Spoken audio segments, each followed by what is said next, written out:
لا يزال الخير حيا لا يزال إن في الدنيا سلاما وظلال. It means that it was eternal, right? It means that within time it had no beginning and no end. Isn't that the case? If something exists now, whether this universe had a beginning prior to having been something else, like you can believe in a multiverse theory, for example, how one universes give rise to other universes, right? Cyclical universes. It doesn't get rid of the notion that I'm addressing, where you'll have to have something always in existence. The word always means wasn't preceded by absolute nothingness. But was always there. That's fine. If it was always there, whether time was present or not, it was present with its inherent characteristics. Because if you don't accept that, that means the properties or attributes came from somewhere else, which is not. Okay, I'm just saying one of the characteristics specifically is that it wasn't always there, because always implies time, and it wasn't time bound. That's all. But it just, I know it makes the conversation difficult, and that's not what I want to do, but I'm just trying to demonstrate that the reason why we're having this conversation and that it's not getting us anywhere is that we're limited by our language and our understanding of how reality works. And I have faith in the fact, I have faith in the fact that that people smarter than us working on it their entire life will come up with explanation that we will not understand if we spend our entire life on it. So I think that reducing the origin of the universe to such a simple logic as there had to be some unclosed codes, and this unclosed code had to be intelligent, necessarily sets you up for failure when you try to explain it. Are you really suggesting, again, I mean, this is what I find difficult, are you really suggesting with our scientific development we would come to know in the future that there was a time when there was absolute nothingness? No, I never said that. So it's a fruitless counter-argument from my perspective. Whatever argument you bring for the unknowingness of science that we have, or the ignorance of our scientific reality, it does not negate the fact that something was always in existence. And I use the word always, whether it's time-bound or not. Why? Something has to be always, because something exists today. So my next point is, do you believe this something that eventually, in whatever way, shape or form, gave rise to this, didn't have the attributes of consciousness and intelligence, or it did? Because do you find it's more conceivable, more, you know, as you described earlier, making more sense to you that a thing that existed always, with no beginning, didn't have consciousness, intelligence, but we do, and our consciousness and intelligence just came by itself? Is that what you propose? I would say that makes more sense, and let's go to the root of the problem. Because let's leave aside the fact that we are completely unable to debate about the origin of the universe. We can make an attempt at it, but we'll both fail at it. But let's try to do it just for I don't know, for intellectual pleasure, I guess, for just the pleasure of this conversation. Let's do it anyway. Let's go to the root of problem. So there's this notion that there had to be something before the universe. If the universe began to exist, do you believe the universe began to exist? Yeah. So we're not sure about this. Many theories now are coming out saying that there was a big many models. No problem. You can have many models. So okay, let's assume it did start to exist. Now, if we assume it starts to exist, which is to begin with a dodgy premise because we don't know that. Let's see what the cause could have been, right? It's not a dodgy premise. There are sufficient scientific understanding behind these models of the origin of our universe. Whether you like it or not, it's grounded in science, but you can have other models which says it was always in existence, this universe. Yeah, what are the recent trends when it comes to the Big Bang? Tell me, lots of models. Yeah, there are lots of models, but one of the main ones that is starting to come up, that is starting to be published, is precisely the fact that there wasn't nothing before the Big Bang, but that there was a form of crunch, and that the universe was in a completely different state, and then after the Big Bang it changed essentially. So go back to this original form of the universe. Was it like this always, or was this a result of something? But do we agree that we're not sure that it didn't always exist? From our scientific understanding, there's one understanding that you get by reality. I am not bound by the limitation of science. I also believe in revelation from God, that God created us this thing that we are now saying eternally existed, we say is the originator of everything. And the originator sends information, communicates with us, telling us about who he is, what he has done in terms of creating this universe. So I'm not limited to this reality of the limitation of scientific understanding of what the true reality is, because science is just a method of determining reality in one particular way, and it has its limitation. It cannot determine the reality of lots of other things. For example, we cannot say who's the most beautiful person on... Because that's subjective. So it's not a scientific fact. Exactly. The science cannot use its method to determine the reality of that. What we could do is ask everybody and see who's most popular, and you could say that's the most beautiful person. So we're saying you cannot have a scientific test to determine this. I just gave you one. I'm saying this would depend on who these people think. You can have another person saying, I think. You can disagree. You could say... So you're going by what? You're going by what? You would have to define what most beautiful means. If you agree that most beautiful is who is found as being the beautiful by the most people, you can test that. So it's defined by the person who's asking the question. So you cannot address this. Yeah. So you can address it. Depends what your question is. You have to specify your question. If the person asks and the person's eye is most beautiful, and everyone else disagrees because they don't see it that way, you can't test it.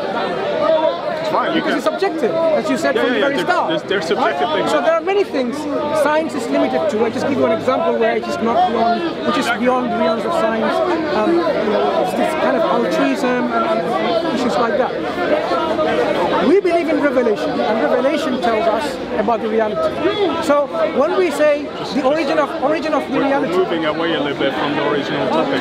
We are saying about the origin of this cosmos. Yeah. Science is coming up with models.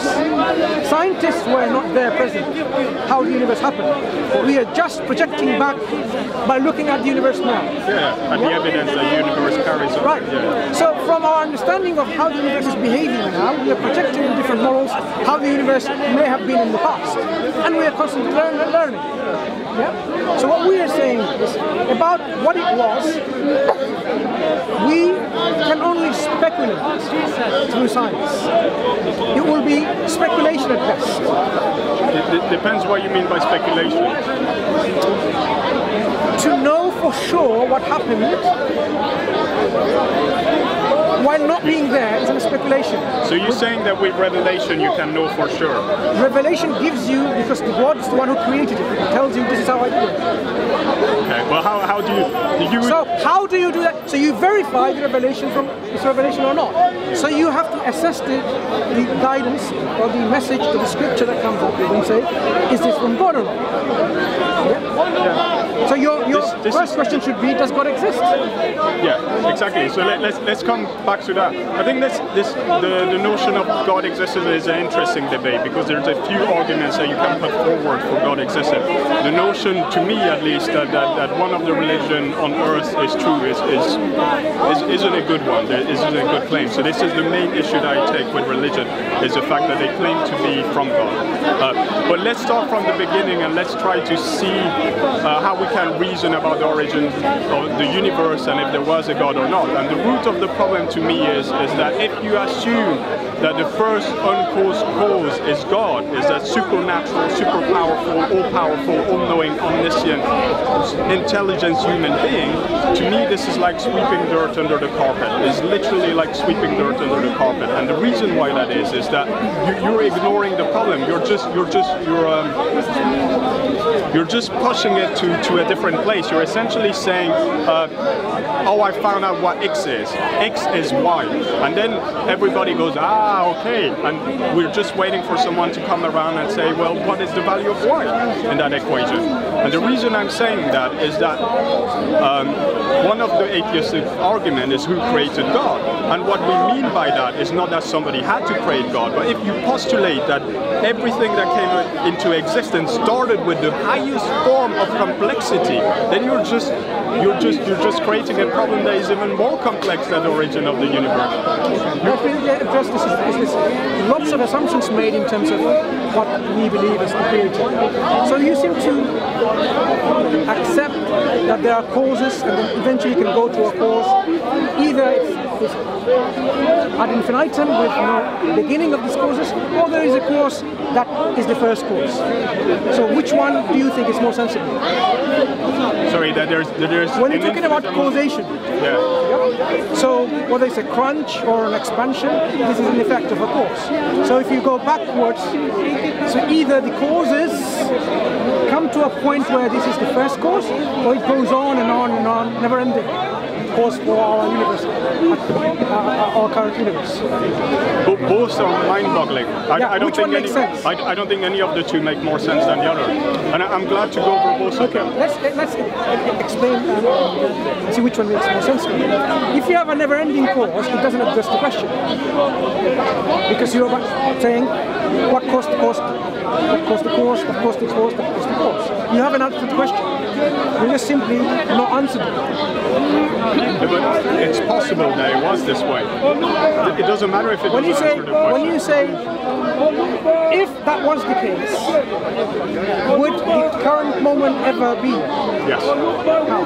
It's a common misunderstanding of how eternity works. I mean, there's many ways of describing it. For example, you could say that current moment happened because whatever caused this moment happened 2 minutes ago, and whatever caused that other moment happened 5 minutes ago, whatever caused that moment, and you go like this in eternity. Let me give you another way to look at it. This is a book that needs to go from my hand to your hand. Yes. There are infinite number of people in front of you and me. So it needs to pass infinite hands to reach you. Would that ever reach your hand? No, but you're looking at the problem the wrong way. I'm not looking at the wrong way. I'm looking at this book that needs to go from one to the other, from me to you. Yeah? So in between there are infinite number of people. I understand your problem, but it doesn't matter if we exist in a reality where you're already handing me the book. It means that you've handed it to the person in front of me 1 minute ago, the person in front of that person 2 minutes ago, then 3 minutes, then 5 minutes, and it goes like this. This is what infinity means. This is eternity. What I'm talking about infinity is this. Now, I am in a series of infinity before me. I got this book from another person. Infinite books. In front of me there are infinite number of people. You are not next on the line. You are line after infinite number of people. So with this book, remember there's an infinite series. It has come to me, right? For the sake of argument, because I've got it on my hand. And there are infinite number of people between you and me. Would that ever reach your hand? But the mistake you're making... I haven't made a mistake. Okay. The mistake, the way I see it, that you're making is that you're assuming a starting point within infinity, which is complete nonsense. You cannot do that. If indeed the universe has always been here, if it's eternal, basically, if it has no beginning, you cannot assume any starting points for any event. So you cannot say, well, you did. You giving me the book is your starting point. I picked up in a series of, if infinity is in a line, I didn't pick up the very first point. I said, within any moment of this infinite chain, I'm presenting this book, and there's infinite number of people in front of you and me. Would that reach you, is the question. If there's an infinite of line of people that you're giving the book to, I'm part of this infinite line. At some point, you'll give me the book. How would that ever happen to you? So the present would be the moment where you give me the book. The past would be the... I'm here, and there are infinite number of people still between you and me. Would that ever reach you? But see, you're choosing a starting point. You're saying, I'm about to give you the book. I am not a starting point. I am a point past infinity, a chain of infinity. I'm just using this, a book from that chain, and I understand your point. I'm saying you cannot apply that to eternity. It doesn't work that way. Why not? Because you're choosing a starting point and you're going through an infinite regression. No. There's no such thing as an infinite regression. Are you saying in infinity these events don't happen? Let me give you an example. Let me give you an example to try to simplify what I'm saying. If blue causes yellow, if yellow causes green, and if green causes blue, right? What has caused blue? Write it down, I'll tell you. Okay. Do you have a pen or? Does someone have a pen? So you're dismissing that there's infinite behind you, so it never reaches you then. Sorry, can I use it? Can I have the book just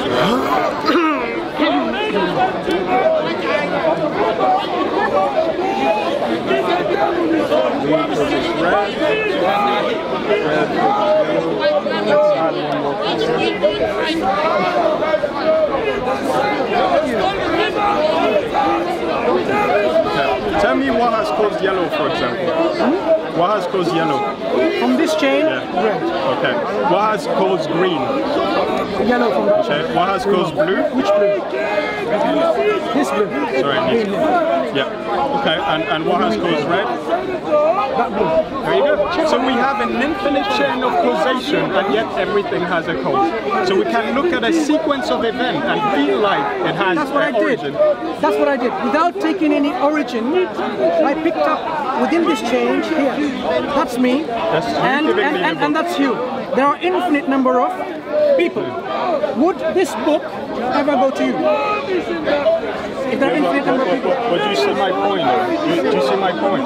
Think about this. Look, Take some first time. of all, look at the things you've done. Blue causes red. Yeah, red causes yellow. Red causes yellow, right? Yellow causes green. Green causes blue. And then it's infinite. You can carry on. It causes red. Does it cause red? So it's a cycle. Yes. The problem with this cycle change is it doesn't tell you when it started, what started, But it when it didn't. started. Infinity never starts. So if That's it's the like point. this, let me give you another scenario to explain that this doesn't answer the question in any way, shape, or form. Let's make a circle, right? This is what we're going to pick up from the floor. I'm going to pick this piece of paper. Let's do it properly. I'm going to pick this up, provided that he picked this up beforehand. He does the same thing. He will pick this up from the floor, provided that you pick up from the floor first. You will pick it up, provided that he picks it up. Now, this is a cycle of causation. Would this ever be picked up? No, but do you see why? Because you're Can you putting answer the question first? Would this ever be picked up? Right. The reason being you're putting an infinity amount of time between an intended intention and the actualization That's what of you that mean. intention. That's what we discussed. That is not the there way was reality always infinite existence. Something exists always. I just demonstrated to you how it's possible. You have Take some time to think about that. Honestly, I will think later, but what I'm saying is this. This you've demonstrated as a circle, and I showed you how it doesn't address the question. When you have a cyclical causation model, it doesn't demonstrate how things can be acted on if they are course dependent on each other. Like this paper would never be lifted up from the floor if the causes, like me, is dependent on him, he's dependent on you, and we're in a cycle. It will never, in infinite time, be picked up. I know, we agree. Right. We agree with But the problem with this, your argument against mine, is this: we are here. It got picked up. The universe is in existence. My that argument, means it wasn't cyclical. My argument against it is that it does not represent how eternity works. It doesn't, because you're assuming a starting point by doing that. The starting point is your intention to pick up the book and an infinity time. Let me clarify. What we agreed that something has to always exist. That something has no beginning.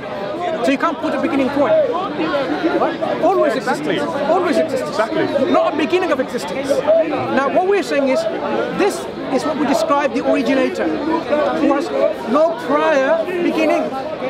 If me picking up the book is me becoming blue on that example, then will I pick the book up at some point? Calm down. If you are dependent on something prior to you, if you're the first blue in the chain, which was red, then you'll never be picked up. Yeah, but I will, because that's the thing. Because it was in a cycle.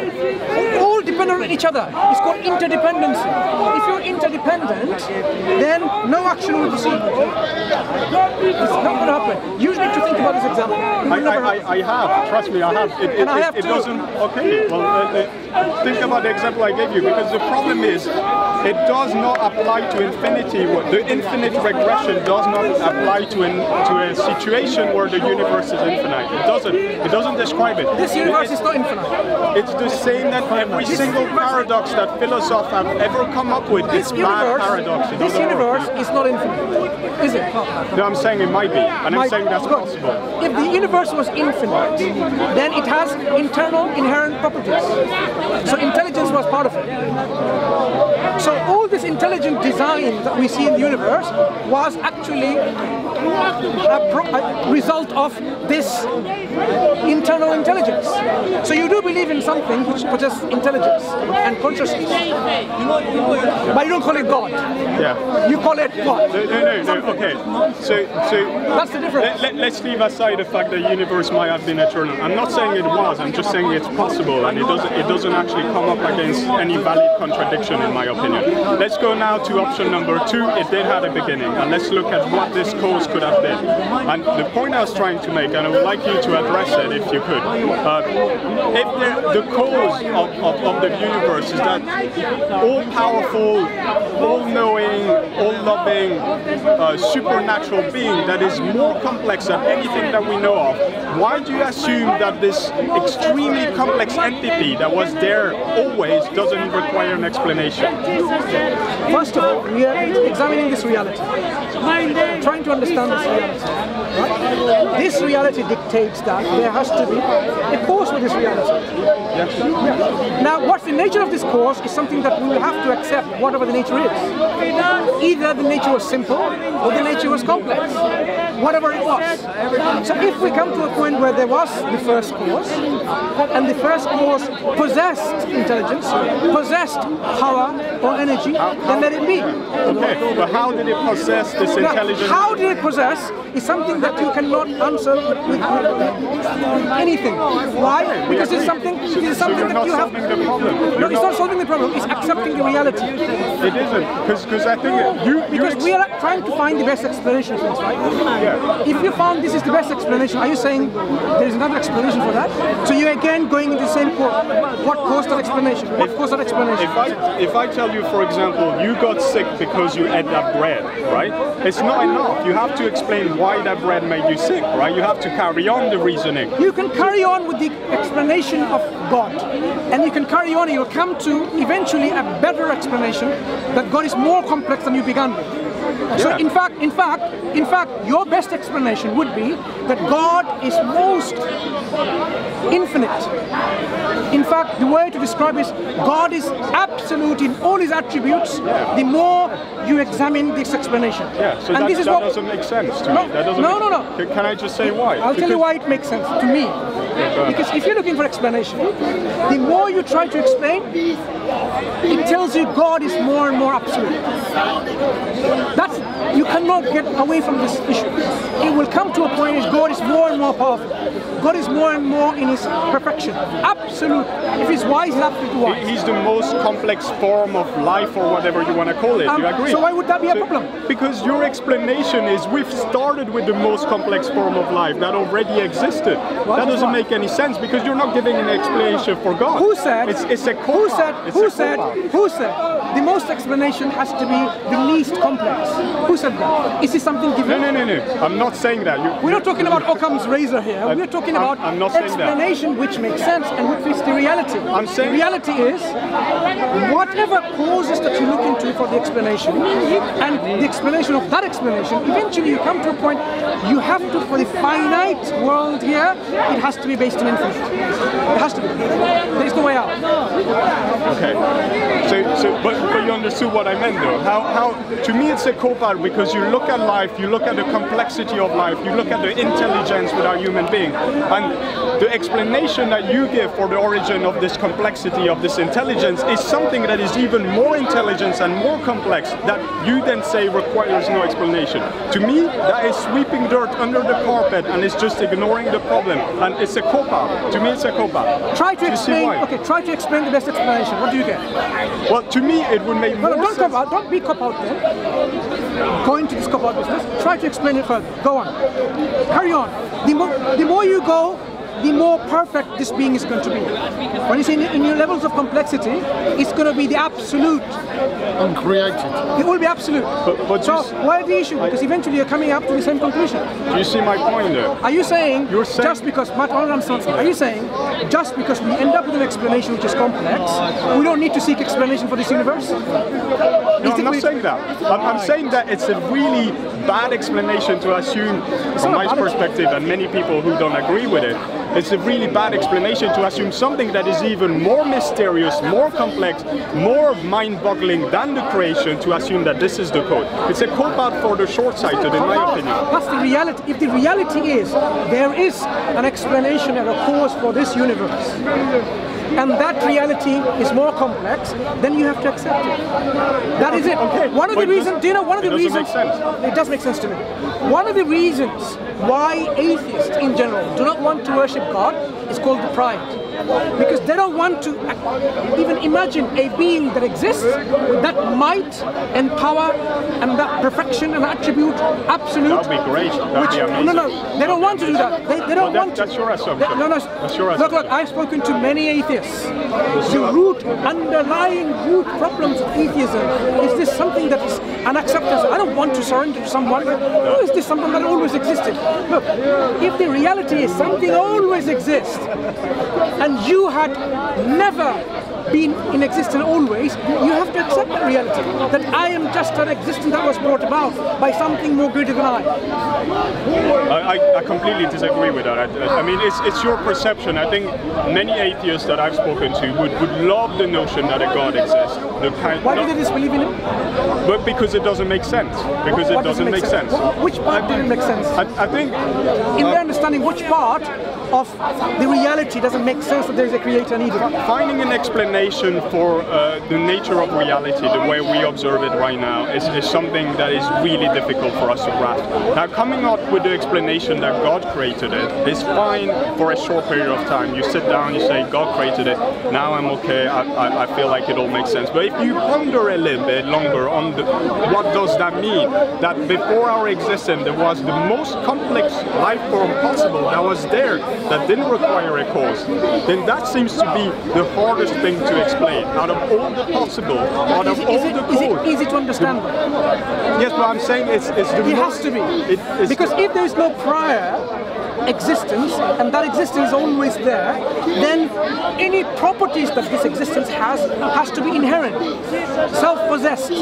So where did the property come from then? Tell me. Let's understand that. Where does the property come from?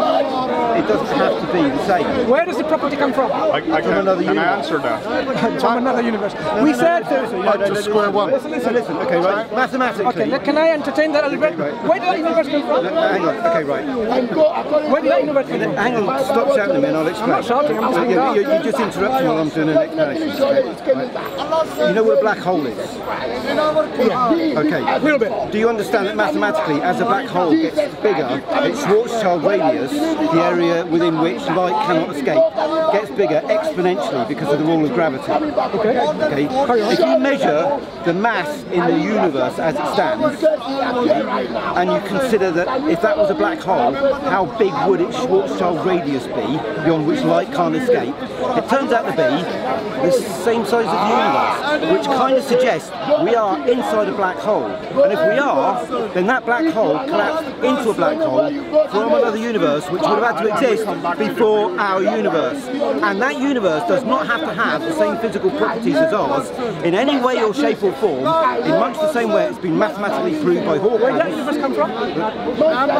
It can go round and round in circles. Believe it or not, it can actually be turtles forever. Slow down. So where did that universe come from? Let's Another take one. it to... Another universe. And another universe. Is it And another uninvited? universe. Yes. Okay, so you're saying... It can be. We don't know, but it can be. Slow down. So according to your model, it can... Possibilities is always there. Yeah. Some form of the universe was always there. Yes. Right. So when it was always there, did it acquire a property from something else, or it had it inherently? Well, it would have inquired. You're making a mistake in thinking that the properties that this universe has was acquired from that universe. And where did that get it from? Okay. The inside of a black hole does not have the same physical laws as the rest of the universe. I am not arguing that you are trying to argue with you that we have the same physical properties. Properties exist. whether it is in this form or that form. Yeah. The universes that you are now using as a cause for our universe. So if you have... No, that's what I'm saying. It's not, you're working with a cause and effect mindset. So there is no the property has to have come from there because there's a rule controlling it. So it doesn't. The rules for this other universe can be completely different. So let's understand that. You have another universe which gives rise to this universe. Yes. Did it cause it? This universe happened in that universe. If you have a series of universes. But this universe didn't cause the black holes that are in it. If you have this universe, which came as a result of this universe, was this caused by this universe? It didn't happen as a result of the black hole. I'm not talking about black hole. You're just totally talking about apples and oranges. No, the black hole in this universe was not caused. I'm not talking about black holes. Was not caused. I'm talking about the universe. Yes, but the universe is bigger than the black holes. Do you agree? Good. So, if it's a black hole in another universe, that universe doesn't necessarily have to cause this universe. My friend, listen. If you have a universe which came as a result of another universe, that's what it's not a result. Okay. We're talking cause and effect. Wait a second then. So that universe, and there's another universe. What's the connection? This is inside, our universe is inside that universe. And here's the catch. Is our universe existing always inside the other universe? Yes. And the other universe always existing inside the other universe? It's better than that. That other universe might have billions of black holes just like we have, that are themselves individual universes. So if our universe, this one, is inside this universe, and that universe is inside another universe, yes. Right. So you have universes concentrating on each other, but the fact is, there is a universe that was always there. No. So at one point, it goes back and back and back and back and back forever. At one point, there was nothing, absolutely. No, ever. It goes back and back and back and back and back. At one point, was there a universe or nothing? There's always been universes for other universes to appear. So there has always been something? Yeah. Right. This something, did it have its own properties? It would have had, yes. Where did you get it from? Oh, for God's sake, you're talking cause and effect. They got it from the last universe. Sorry? They got it from the universe before that. But there is no end to these universes. That's right. So you are saying it goes on forever and ever, right? Yeah. So there is no first universe. Well, no, there has always been a universe. So, okay. We are against once a dime to share a love of God. Is it conscious? Honestly, I don't know. What does it show to you? Does it show any conscious intelligence? I'm not falling for that. So falling. You believe in an eternal matter. That's an anthroposophic argument.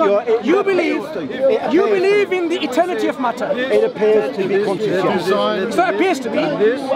Why do you say appears to be? It seems from our human perspective to behave in a way. So you have a universe which appears to be conscious, which appears to possess knowledge, which appears to possess intelligence, which appears to possess energy, and which appears to do things. Now, what you have done is simply renamed God and taken a concept where this God doesn't want to do. So your argument is that God is. So you believe in a deist God, which I am a deist, yes. That's what I'm saying. Because you don't want to believe in a God who created you for a purpose. You believe you just. That's what I'm saying. No. So this is a cop-out. No. That's the cop-out we're talking about. No. Not being responsible or taking any responsibility. No, my argument is that is not my argument. Okay. The problem here is that religious people tend to ask the wrong questions. Okay? Right? Yeah. Does God exist? Of course. Take a look around you. If you want to think of God as what you're describing, then yes, everything is sentient in a fashion probably greater than we can understand and exists. Right? But that's not the important question. Okay? The important question is, from a religious point of view, what does God want of us? And the answer, from my point of view, is I don't know, and neither do you. No, we do. This guy's saying as well. So when you say neither do us, are you imposing your ignorance on us? Yes, we do. Yeah. You're interested. No, we do. We do know. We do know. Just because you're ignorant doesn't mean you're ignorant too. You believe, but you do not He has know. a right to say that, though. It doesn't mean that it's true. No, I'm not saying he has a right to. What I'm saying is, because someone saying, I don't know, you don't know either. Evolution. We want God's strength. We want God ignorance on me. You simply demonstrated your ignorance being imposing onto others. I don't know and you don't know either. That is your limitation and your ignorance. I claim that we're all ignorant. You say, I'm not ignorant, I know. So I say, where's your proof? Can we know anything? Where's your proof? Okay, can we know anything? Where's your proof that you know? Can we know anything? Yes, of course. Are you sure about that? Yeah, we know that we exist. I think therefore I am. Right. So there are ways of knowing. There are ways of knowing. There is at least a way of knowing. Fine.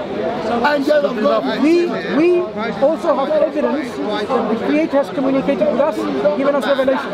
And Quran being one of them. The final one. I just realised I was talking to a Muslim. But Christians believe the same. But Christians believe the same. Oh, no, I absolutely understand. Yeah, but the point is... That's step number two to me. Step number two would be, what are God's attributes? Once we assume a creator, we would go to step number two. But I'm still not happy with step number one. We can move on if you want, but do you see at least... The reality is, we have to accept there is something greater than us. Yeah. Can you just rephrase what I said, just so that I see if you have an understanding of my point, at least? Okay. We are discussing about whether there is a cause of this universe, ultimately. And if this cause is complex, how do we accept that explanation? Because you are finding it difficult. How can we accept that as the best explanation when it seems to be very complex? To you, it doesn't make sense. Yeah. So, yeah. Basically, what I'm saying is, if you explain complexity of this world with something that is even more complex, that doesn't require explanation. It's a bit of an easy way of explaining it. It's saying something caused it, but we don't know what that something is. When we make cameras, we are more complex than the camera. It's not difficult to understand and grasp, but what we have made is less complex than us. It's not difficult to grasp. Yeah, we could make things that are more complex than us. But we can make things less complex. So the Creator can make this universe less complex than He is. Why is it so difficult to understand reality? No, I agree with that. I'm just saying that the original cause is the most complex, most mysterious, most misunderstood, most whatever you want to call it, form of existence. It doesn't answer any question because you're left with all the questions who apply them to God. Best explanation, we limit to which one we consider the best explanation. You're simply saying that it's not the best explanation. Then that means every explanation you give for anything is not the best explanation. There's always another explanation to it. It's better. Can I ask you a question? One of the biggest questions that we all have, one of the biggest philosophical questions is, why is there something than nothing, right? Rather than nothing. Saying that because God intended it doesn't answer the question, because then the question is, why is there a God rather than no God? Why was there originally someone overpowerful, super intelligent? Why is there a God rather than no God? It's not about why. The reality is, if you are here, there has to be always someone. There is no escape to this reality. Yes, the reality is, if you are in existence now, there has to be always something that exists. Otherwise, you won't be even here. There will be nothing. The fact that something exists automatically demonstrates to us we have to surrender to something that always existed. Well, you agree that you cannot answer the question why there is a God rather than no God. You cannot answer that question. It's not about why there isn't. Yeah, but that's the cause. God's existence is either reality or not a reality. From our wicked ways. Yep. The fact that we are here discussing this demonstrates that to us without a shadow of doubt that His existence is a reality. Now, it may be difficult for us to grasp why does He exist, but the fact that He will exist because we exist. We are asking this question, and He will exist because we are asking this question. That's reality. But I'm fine with that. Do you see though how you could say that, well, if you question, for example, the fact that something exists rather than nothing, you know? I mean, I think everybody struggles with this notion. There's something in existence, there could be nothing. The differences between questions are whys and hows. Yeah, let me just finish my point. So the question of why is there something rather than nothing is one of those mind-boggling questions. But to say that God created it asks then the question of why is there a God rather than no God? Why there is something, we're talking about why that God exists. God Himself says, so I am an awwal. I am first, before Him there is nothing. He has searched this. That's the reality. But did God create it? Did God create the world and everything in it? This is subsequent creation. God's actions, His creation. Creation is an act of God. But why does God exist? God tells us because He is the one who is the originator of everything, the one who is al-awwal, ma qablahu shay, the one before Him there was nothing, and He will be al-akhir, the everlasting one, ma ba'dahu shay, after Him there will be nothing. So these are the God asserts. Now you can use all your tools, all your methodology, science and philosophy. You cannot escape this reality with why is in the house, but why God exists. It's a fact of reality.